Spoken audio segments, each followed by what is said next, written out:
سبحان اللہ میں جھوٹ نہیں بولوں گا، میں نے ماں سے وعدہ کیا تھا، اس لیے میں اپنے وعدے پر قائم رہا اور میں نے جھوٹ نہیں بولا۔ جب سرکار غوث آدم کے نبہائے مبارک سے یہ جملے سنتا ہے وہ سردار، فوراً آنکھیں ساون بھادوں کی طرح برسنے لگتی ہیں۔ بے شک اس نے کہا، سوچا دل کے اندر کہ بتاؤ یہ بچہ ماں سے اس وعدہ کیا اور اس وعدے کی خلاف ورزی نہیں کر رہا ہے، ہم کتنے بدبخت ہیں کہ ایک بچہ اپنے ماں سے کیے ہوئے وعدے کو نہ توڑ رہا ہے اور ہم پروردگار کے وعدے کے خلاف کام کر رہے ہیں۔ فوراً اس نے کہا کہ آج سے اے بچے میں اپنے سارے برے کام سے توبہ کرتا ہوں، اپنا ہاتھ بڑھا، کلمہ پڑھ کر کے اسلام قبول کرتے ہیں۔ بے شک سبحان اللہ سبحان اللہ اسلام قبول کرتے ہیں۔ مسلمانوں، ڈاکو نے سرکار غوث آدم کے دستے حق پر بیعت کی۔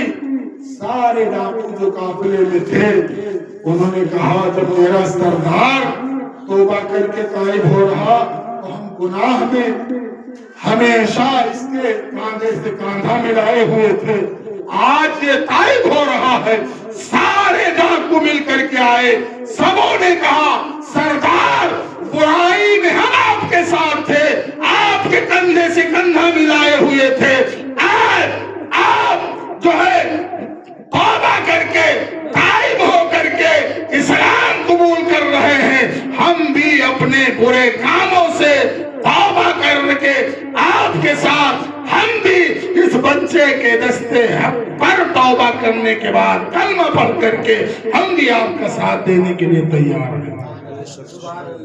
ایک چیز صرف جھوٹ نے، جھوٹ سے بچاؤ پر، اور کتابوں میں آیا ہے کہ جتنے بھی اس وقت ڈاکو سرکار غوث آدم کی بارگاہ میں توبہ کیا تھا، تائب ہوئے تھے، وہ سب کے سب اللہ کے ولی بنا دیے گئے تھے، وہ اللہ کے ولی بنا دیے گئے تھے۔ تو مسلمانوں، ہمارے اسلاف جو دنیا کے اندر آئے اور کر کے گئے، ہمیں اور آپ کو نمونہ دے کر کے ہمیں زندگی کیسے گزارنی ہے، ہمیں اپنی سانسیں مسلمان کھلے سانڈ کی طرح نہیں ہے کہ جہاں چاہے آئے، جہاں چاہے جائے، جو چاہے کھائے، جو من میں آئے پیے۔ ہمیں جانا وہاں ہے جہاں تک شریعت ہماری ہم کو اجازت دیتی ہے، ہمیں بولنا اس حد تک ہے جہاں تک ہماری شریعت ہمیں اجازت دیتی ہے۔ ہم اور آپ اگر اپنے اسلاف کی زندگی کو اپنے نظروں کے سامنے رکھ لیں تو ہماری دنیا و آخرت دونوں کامیاب ہو سکتی ہے۔ اللہ رب العزت ہمیں اور آپ کو سب کو سرکار غوث آدم کے نقش قدم پر چلنے کی توفیق اور رفیق عطا فرمائے۔ وآخر دعوانا الحمدللہ رب العالمین۔ السلام علیکم۔ کھڑے ہو جائیں۔